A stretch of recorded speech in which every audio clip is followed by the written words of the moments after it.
gratë e shëndetshme sjellin fëmijë të shëndetshëm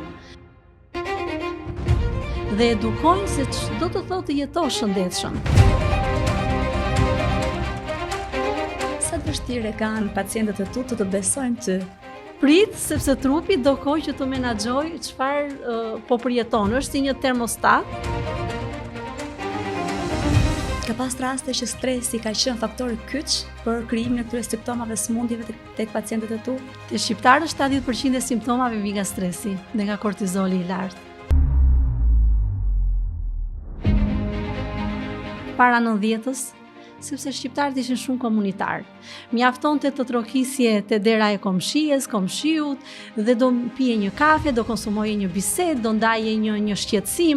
Kjo ndodhte edhe me familjarët e ngushtë dhe familjarët e largët dhe çfarë ishte kjo në të vërtetë ajo që ne quajmë sot në mjekësi, çfarë? Terapia e grupit. Nëse ti je një zonjë që ke 20 vite, 15 vite, 5 vite në keq ushqyerje, ty do duhet kaq kohë të rikthehesh në balancë dhe shumë kohë të përdorësh pjesën estetike që është thjesht një mirëmbajtje në atë kulturën e përditshme. Ne mund të pretendojmë që të vendosim produkte sado bio të jenë, patjetër, pa pasur një ushqyerje shumë të mirë pra.